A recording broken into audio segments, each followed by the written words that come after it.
안녕하세요. 저는 이혼을 하고 아이 둘을 키우고 있는 돌싱녀입니다. 새해가 밝았을 때 제가 빌었던 소원이 하나 있었는데요. 다사다난했던 제게 행복만 가득했으면 좋겠다라는 소원을 빌었었어요. 매년 저희 아이들을 위한 소원만 빌다가 올해 처음으로 저를 위한 소원을 빌었는데 하늘에서 힘들게 살아온 제가 가여우셨는지 저의 소원을 들어주셨더라고요. 아직까지는 돌싱녀에 대한 시선이 좋지 않은 게 사실이잖아요. 그래서 이번에 이혼을 하게 되면서 아직 일어나지도 않은 일들에 정말 걱정을 많이 했었어요. 특히나 제게 보내는 안 좋은 시선들보다는 어린아이들이 받을 상처가 걱정이 됐죠. 그래도 다행히 저희 아이들은 일찍이 철들어서 제 마음을 이해해 주는 거예요. 이제 겨우 초등학교 다니고 있는 아이들이라 또래 친구들과 웃고 장난치기 바쁠 텐데 의젓한 모습을 보고 있으면 벌써부터 어른이 되게 만든 것 같아 마음이 많이 안 좋습니다. 아이들이 제게 기대해야 하는데 오히려 제가 아이들에게 기대고 있다는 생각이 들었어요. 한 번은 큰딸이 제게 찾아와 연인은 원래 만나다 헤어지고 하는 것이라고 학교에서 배웠다며 이혼이 나쁜 게 아니라고 했다고, 그러니 자신들에게 미안해하지 말라고 하더라고요. 그날 저희 큰딸 말 듣고 제가 얼마나 울었는지 몰라요. 큰딸에게 너무 고마우면서도 동시에 잊고 지냈던 악몽이 떠오르면서 남편을 저주하게 됐어요. 제게 상처 준 건 괜찮지만 아이들에게까지 상처를 준 남편을 갈기갈기 찢고 싶었죠. 제가 어쩌다 남편을 저주하게 됐고 최근 남편이 어떻게 지내고 있는지 지금부터 그 이야기를 여러분들께 들려드리려고 합니다. 저는 어렸을 때 아버지의 정을 느껴본 적이 단 한 번도 없었어요.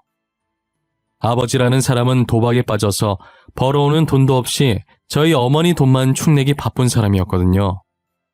어머니께서 새벽까지 일하셔서 돈을 벌어오시면 그 돈은 싹 다 아버지의 도박으로 나가게 되는 거예요.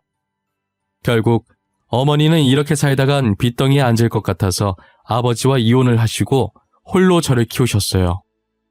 어머니는 제가 기죽지 않았으면 하는 바람에 정말 누구보다 열심히 사셨어요. 정말 안 해본 일이 없을 정도로 돈이 될 만한 일은 마다하지 않고 하셨죠.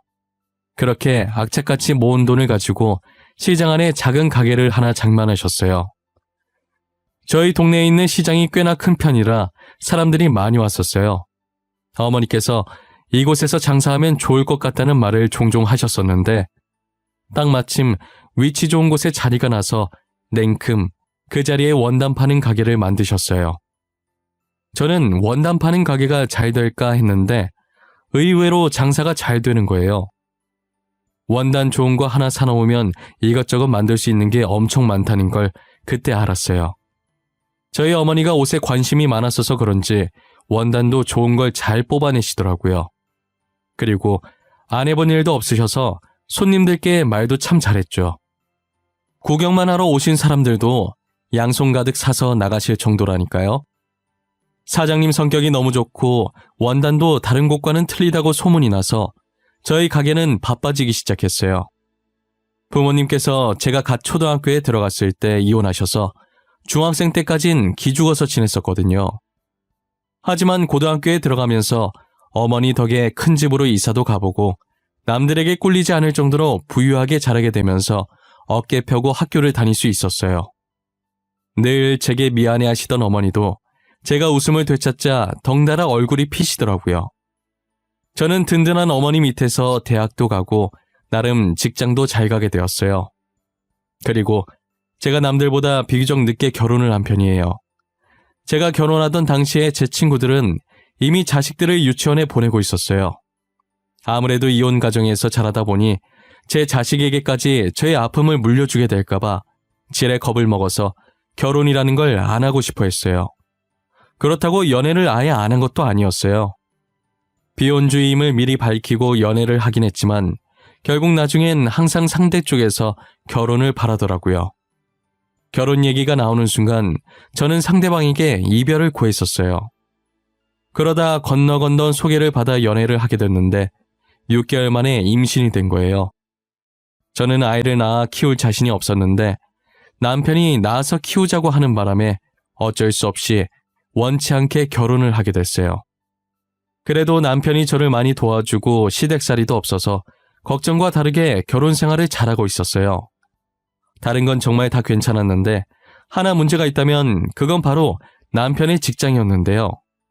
남편은 중소기업에 다니고 있었는데 저와 결혼할 때도 회사 재정이 좋지 않았었어요. 제가 남편보다 좋은 직장을 다녔었지만 출산과 육아 때문에 일을 그만두게 되면서 돈 벌 사람이 없었어요. 그래서 언제 망할지 모르는 회사 때문에 저희 부부는 하루하루 늘 조마조마했었어요. 늘 걱정 속에 살고 있었는데 결국 남편 회사는 얼마 지나지 않아 부도 처리가 났어요. 하루아침에 남편은 직장을 잃었고 저도 곧 출산을 앞두고 있어서 걱정이 많았어요. 그러던 와중에 어떻게 하셨는지 친정어머니께서 남편 실직 소식을 접하시고 제게 연락을 주신 거예요. 다연아, 진서방 실직된 거 들었어. 지금 진서방 어때? 속이 말이 아닐 텐데 걱정이네. 그래서 다른 데 일할 곳은 있는 거야? 엄마가 어떻게 알았어? 일부러 엄마 걱정할까 봐 말 안 한 건데. 혹시 우리 남편이 엄마한테 말했어? 지금 누가 말했는지가 중요해. 취직하는 게 중요하지. 안 그래도 이번에 2호 내려고 했는데 진서방 아직 직장 못 구했으면 그거 진서방한테 맡기려고 전화했어. 2호 낼까 말까 몇 년째 고민하더니 결국 내기로 한 거야? 그런데 우리 남편 서비스직 해본 적이 한 번도 없어서 잘하려나 모르겠네. 진서방 나한테 엄청 싹싹하잖아. 아마 손님들한테도 잘할 거야. 서비스직은 다른 거 필요 없어. 손님들한테 친절하기만 하면 돼. 저희 남편은 친정어머니의 도움으로 작게 가게를 하나 차리게 됐어요. 처음엔 원단에 대해 아는 게 없으니 친정어머니께 교육받으면서 많이 고생했어요. 정식 오픈 전까지 집에서 원단에 대한 책을 읽고 직접 원단 샘플들을 만져보면서 열심히 공부했어요. 열심히 공부한 보람이 있었는지 처음 해보는 건데도 손님들에게 설명을 척척 잘하더라고요. 퇴근하고 집에 와서는 서비스직에 재능이 있는 것 같다고 있었던 일을 얘기하며 제게 으스대기도 했어요. 적응을 잘하는 것 같아서 다행이라는 생각을 했죠. 그렇게 저는 다니던 회사를 그만두고 아이를 낳은 후 육아에 전념하기 시작했어요. 제가 육아를 하는 사이 남편 가게는 이제 어느 정도 자리를 잡아가는 듯 했어요. 단골 손님도 생겼다고 얼마나 좋아했는지 몰라요. 매일 의자에 앉아서 일하던 사람이 하루 종일 서서 일하면 힘들 만도 한데 그래도 힘든 내색 전혀 안 하고 열심히 해줘서 너무 고마웠어요. 그리고 선뜻 가게를 남편에게 믿고 맡겨준 저희 어머니한테도 너무 감사했어요. 저희 시어머니께서 저희 집에 잘 안 오시는데 한 번은 아침 일찍부터 오셨더라고요. 양손 가득 제가 좋아하는 반찬들을 바리바리 싸들고 말이에요. 혜미야, 애는 키울만하니? 혼자서 힘들 텐데 어쩌고 있나 싶어서 들렀어. 이거 네가 좋아하는 것들로 한번 만들어봤는데 내 입엔 간이 맞던데 넌 어떨지 모르겠다. 아유, 어머님도 참 저희 잘해서 먹어요. 이렇게 힘들게 들고 오실 필요 없는데. 다음에 오실 땐 빈손으로 오셔도 돼요. 남편 가게 잘 돼서 오히려 저희가 어머님께 대접해야 하는데. 무슨 소리야.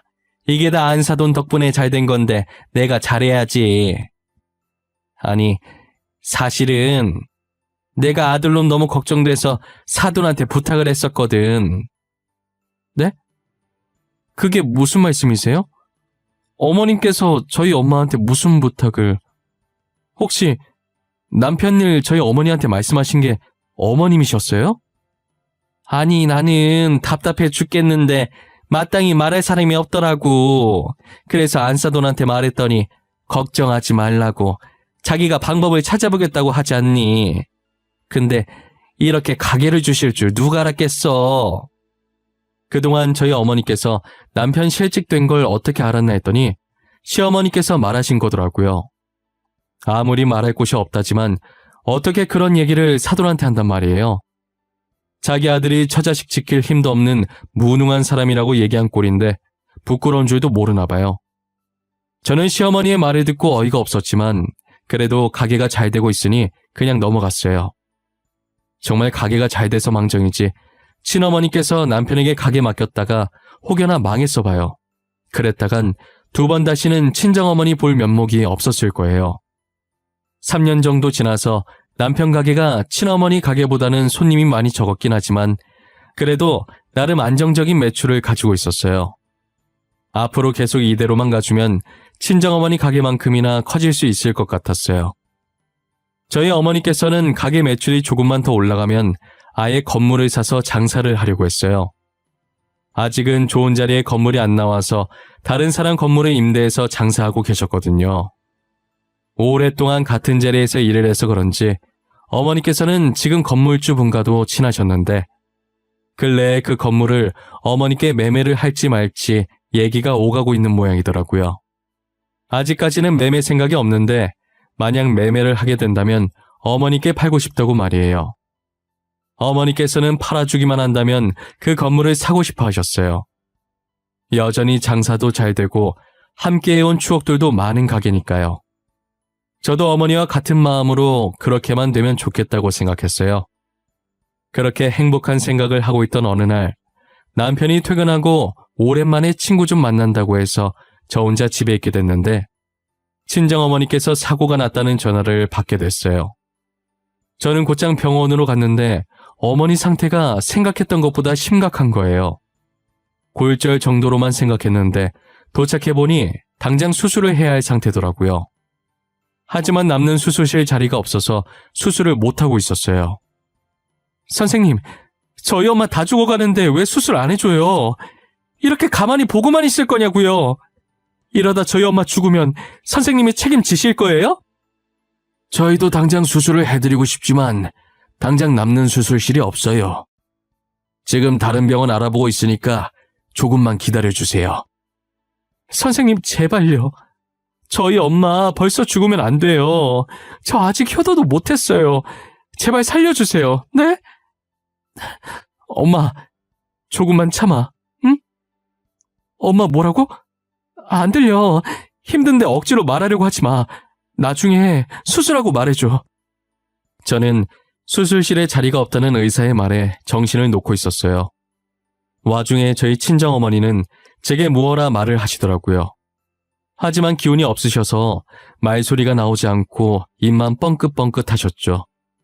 계속 억지로 말하려고 하시길래 다른 병원 옮기기도 전에 남은 기운 다 쓰실까봐 나중에 수술을 끝내고 말해달라고 했어요. 10분 정도 지나니 다른 병원 수술실을 잡을 수 있었고 저희는 구급차에 올라탔어요. 저는 다른 병원으로 가면서 남편에게 전화를 했는데 논다고 정신이 없는지 받질 않더라고요.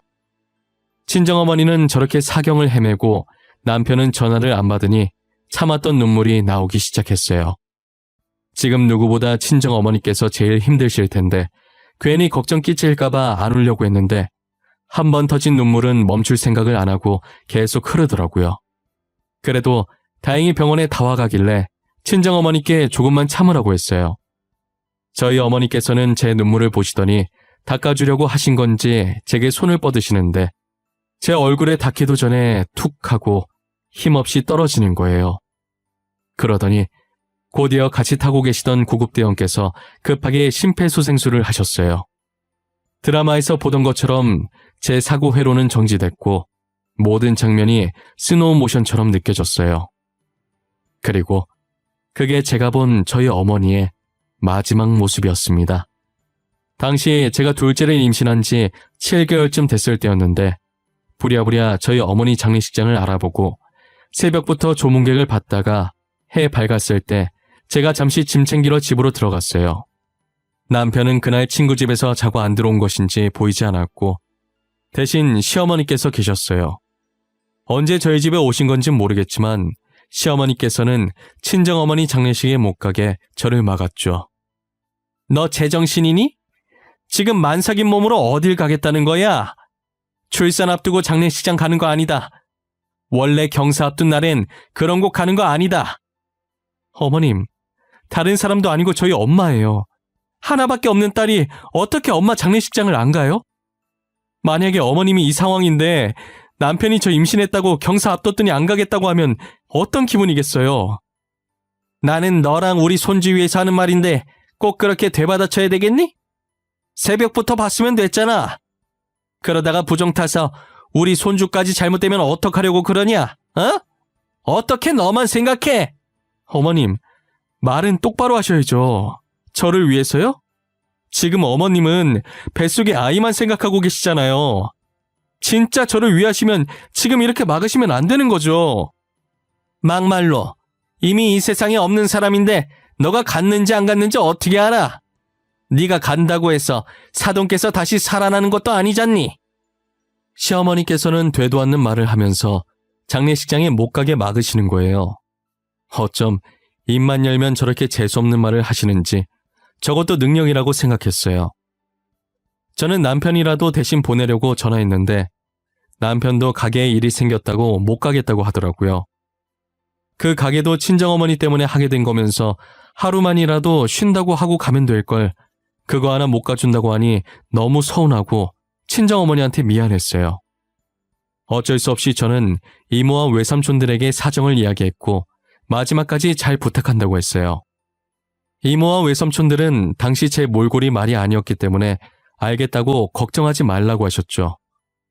죄송한 마음에 보조금은 전부 이모와 외삼촌들이 나눠 가지겠어요. 결국 저는 친정어머니의 마지막 가시는 길을 함께하지 못했었죠. 평소 짠순이셨던 어머니께서는 제게 많은 유산을 남겨주시고 떠나셨어요. 친정어머니의 마지막도 못 지킨 못난 딸이라 감히 이 돈들을 쓸 수가 없어서 시어머니와 남편 몰래 다른 곳에 보관을 하고 있었어요. 친정어머니께서 살던 집과 가게는 그대로 뒀어요. 추억이 가득 담긴 공간들이라 그런지 도저히 팔 수가 없겠더라고요. 가게도 둘째 낳고 제가 어머니를 뒤이어서 운영하고 있었어요.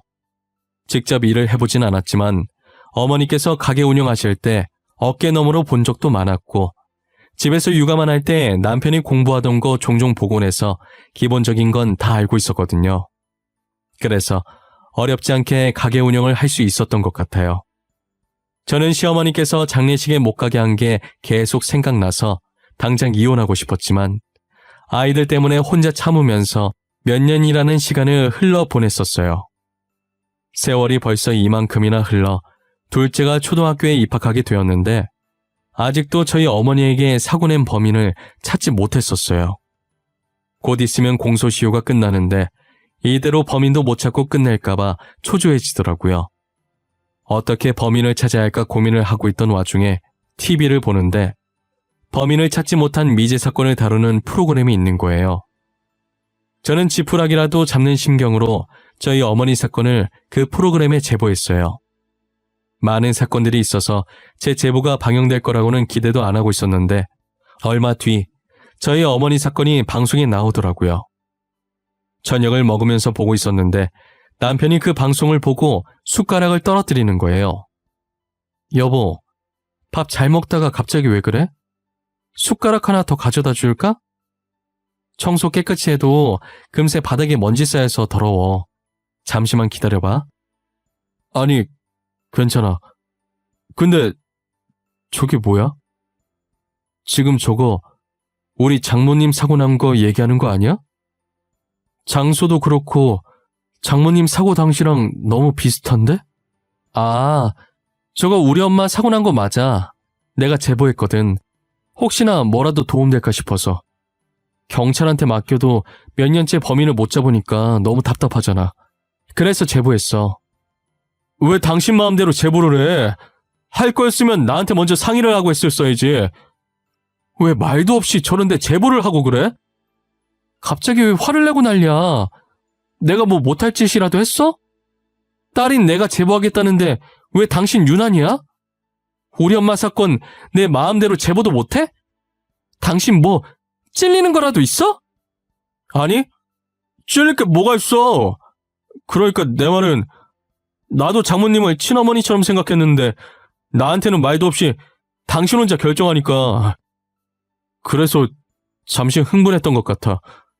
미안해. 그럼 애초에 그렇게 얘기했으면 좋았잖아.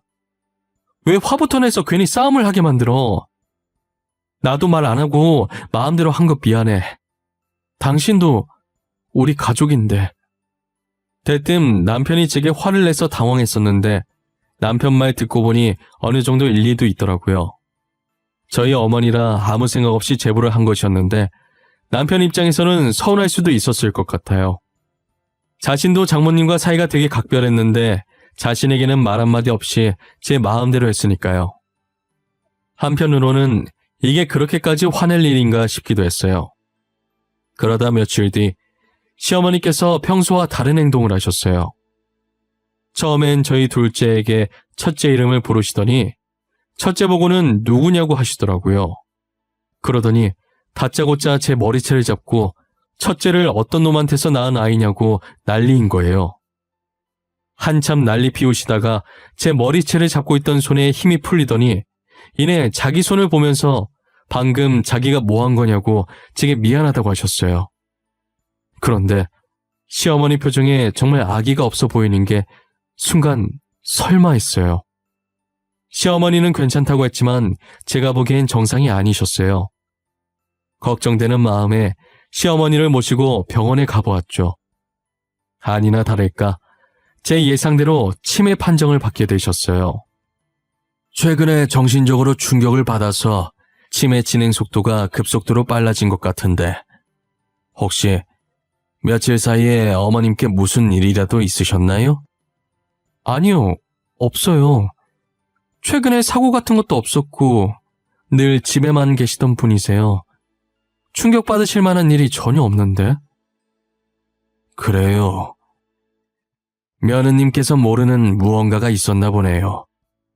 지금 상태로 혼자 계시면 무슨 일이 생길지 모르니 혹시나 혼자 사시면 집에 모시는 걸 추천드립니다. 저는 의사의 말을 듣고 시어머니를 저희 집에 모시고 살기로 했어요. 그런데 저와 남편 둘 다 일을 하고 있으니 저희 집에 모시고 와도 봐줄 사람이 집에 없는 거예요. 제가 모셔도 됐지만 남편 가게보다 제 가게가 매출이 더 좋기도 하고 제가 집에 있으면 계속 장례식장에 못 가게 한 것이 생각날 것 같아서 남편을 집에 있게 하고 싶었어요. 제가 남편에게 당분간 다른 친척분께 가게를 맡길 테니 시어머니를 봐달라고 했는데 자기가 왜 집에 있어야 하냐며 며느리인 제가 보살피라고 하는 거예요. 당신 어머니잖아. 당신이 모셔야지. 내가 왜 모셔? 당신을 우리 엄마 돌아가셨을 때 지켜줬어? 아니잖아. 병간호도 아니고 장례식 3일 지켜달라고 한 것도 안 지켜줬잖아. 갑자기 왜 그 얘기가 나와? 내가 장모님 살아계실 때 잘해드렸던 건 생각도 안 하지? 그리고 며느리가 시어머니 모시는 게 당연한 거 아니야? 남자는 집에 있고 여자가 일하는 게 보기 좋니? 누가 일하든 무슨 상관이야. 돈만 잘 벌어오면 되는 거지. 그리고 뭐? 며느리가 시어머니 모시는 게 당연하다고? 어떻게 당연한데? 핏줄이 모시는 게 당연하지. 자신을 낳아준 어머니를 필사적으로 보살피지 않으려고 하는 남편의 모습을 보고 정말 정이 다 떨어졌어요. 도대체 무슨 이유로 저렇게까지 시어머니를 안 모시려고 하는지 모르겠더라고요. 결국 요양사님을 집에 들이기로 했고 2주 뒤부터 일할 수 있다고 하셔서 요양사님이 오실 동안만 가게를 친척분께 맡기고 제가 시어머니를 보살피기로 했어요. 그런데 그 2주 사이에 어마무시한 일들이 하나씩 터지기 시작했죠. 의사가 제게 말했던 것처럼 시어머니의 치매 진행 속도가 엄청 빨랐어요. 첫째만 못 알아보시던 시어머니께서는 이제 저도 못 알아보실 지경이었어요. 늘 누군가 자신을 찾아올까 불안해하시고 계속 남편만 찾고 계셨죠. 그러다 일주일 후 제정신으로 돌아오셔선 제 손을 꼭 잡으시더라고요. 애미야, 내가 사돈 장례식장에 못 가게 한 거 이제야 벌을 받는가 보구나. 나는 미워해도 우리 아들은 너무 미워하지 마. 우리 아들도 그러려고 그런 게 아니야. 남편이 뭘 했는데요? 아, 어머님 안 모시려고 했던 거요? 저는 솔직히 남편이 이해가 안 가요. 낳아주신 분을 왜 안 모시려고 하는 건지. 원래 아들이 다 그렇지 뭐. 아가, 그거 말고도 만약 우리 아들이 잘못한 게 있으면 차라리 나를 미워해. 다 자식 잘못 키운 애미 탓이니까 내가 이렇게 대신 사과하마. 시어머니께서 제게 무언가 말을 하려고 머뭇거리실 때 전화 한 통이 오는 거예요. 어머니 사건의 범인을 찾을 수 있을 것 같다는 경찰의 연락이었죠. 급한 나머지 아픈 시어머니를 집에 혼자 두고 부랴부랴 겉옷을 챙겨 나갔어요. 경찰서에 도착하니 한 남자가 경찰 앞에 앉아 조사를 받고 있더라고요. 그 사람은 저희 어머니 사건의 유일한 목격자였어요. 목격자는 경찰서에 오기 전날 밥을 먹으면서 미제 사건 프로그램을 재방송으로 보고 계셨대요. 계속 보고 있는데 당시 자신이 그 장소를 지나갔던 기억이 있는 것 같다고 하더라고요. 그때 졸음운전 때문에 노랫소리를 엄청 크게 해놓고 가고 있었는데도 잠이 쏟아졌었대요. 그래서 잠시 차를 정차해두고 차 안에 놔뒀던 졸음껌이 생각나서 찾고 있었대요. 목격자가 졸음껌을 찾을 때쯤 목격자가 있던 차선의 반대편에서 사고가 났고 차 안에 있던 목격자는 노랫소리가 너무 커서 사고 난 걸 듣지 못했다고 하시더라고요. 그리고 졸음껌을 찾고 출발할 때는 이미 사고 낸 차량이 없었고 워낙 어두워서 사람이 쓰러져 있는 것도 못 보셨다고 하시더라고요. 그런데 가끔 찝찝한 느낌이 들면 그게 대부분 맞아떨어지잖아요. 목격자도 제 방송을 보면서 기분 나쁜 찝찝한 느낌이 들더래요. 언제 무슨 일이 생길지 몰라서 1년마다 블랙박스를 백업시켜뒀다고 하시더라고요. 그래서 확인을 해보니 다행히 그때 영상이 정확히 찍혀 있어서 차 번호판은 잘 보이지 않는데 도움이 될까 하고 날 박는 대로 경찰서에 왔다고 하셨어요. 경찰은 그 영상을 받아서 번호판이 찍힌 화면을 확대하기 시작했어요. 그리고는 번호판을 조회해보는데 제가 많이 보던 이름이 뜨더라고요. 동명이인이겠지 했는데 모든 정보들이 저희 남편과 일치했어요. 곧바로 경찰은 남편을 잡으러 갔고 저는 남편에게 무슨 말이라도 들어보려고 계속 기다렸어요. 얼마 지나지 않아 남편이 끌려왔고 저를 발견한 남편은 고개를 푹 숙이고 있더라고요. 알고 보니 남편이 실수로 사고를 냈는데 그게 저희 어머니였던 거죠. 내려서 얼굴을 확인하고 너무 놀래서 도망갔다고 하더라고요. 그래서 죄책감에 저희 어머니 장례식장에도 안 갔던 거였어요. 제가 제보했을 때 왜 그렇게 화를 냈나 했더니 자신이 범인인 것이 밝혀질까봐 그랬던 거예요. 그리고 그동안 자기가 빠져나갈 방법을 찾느라 제게 시어머니를 맡겨놓은 거였어요. 시어머니도 이 사실을 알고 있냐고 했더니 제가 제보했을 때 무서워서 시어머니께 말했다고 하더라고요. 아마도 시어머니께서는 남편의 말에 충격을 받아 저렇게 되신 것 같았어요. 그래서 제게 아들 대신 자신이 사과를 대신하신 거고요. 저는 더 이상 남편과 함께했던 집에 있을 수가 없어서 짐을 챙겨 본가로 가려고 했어요. 집에 도착하니 시어머니께서 거실에서 눈을 감고 잠자듯 누워있는 거예요. 그런데 설마 하는 마음이 들어서 시어머니 손을 잡았는데 차갑더라고요. 저는 바로 구급차를 불러서 시어머니를 병원으로 모셨지만 이미 많이 늦은 상태였죠. 시어머니께서는 친정어머니와 제게 미안한 마음에 잘못된 선택을 하셨어요. 남편은 경찰서에 있어서 시어머니 마지막 가시는 모습도 보지 못했고 저는 냉정하지 못해서 시어머니 장례식장을 남편 대신 지켜드렸어요. 시어머니를 보내드리고 나서 바로 남편과 이혼을 했어요. 아이들은 제가 키우는 조건으로 이혼을 했고 남편 가게도 친척한테 넘겨줬죠. 아이들은 고맙게도 제가 걱정했던 것보다 정말 씩씩하게 잘 자라주고 있어요. 이혼하고 가만히 생각해보니 저희 어머니도 불쌍하지만 시어머니도 참 불쌍한 분이세요. 시어머니 유품 정리하다가 마지막에 누워 계시던 자리에 편지가 발견됐는데 제게 장례식장에 못 가게 막은 것도 다 전 남편이 시킨 일이더라고요. 경사 앞두고 그런 곳 가면 안 된다고 한 것도 다 전 남편이었어요. 만약 저를 장례식에 보내서 아이가 잘못되면 다 시어머니 탓이라고 했다더라고요.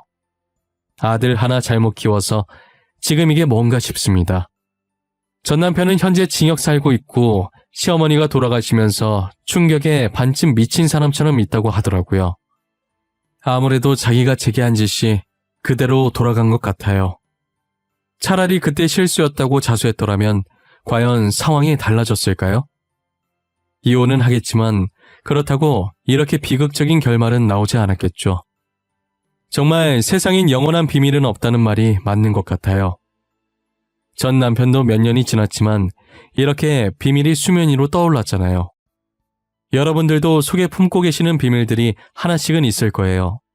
만약 타인에 관한 비밀들이라면 더 늦기 전에 먼저 밝히고 용서를 구하시는 편이 더 나으실 거예요. 전 남편처럼 괜히 숨기려고 했다가 더 큰 화를 입지 않으셨으면 하네요. 지금까지 제 사연 들어주셔서 감사드리며 늘 건강하시고 행복한 날만 가득하셨으면 좋겠습니다.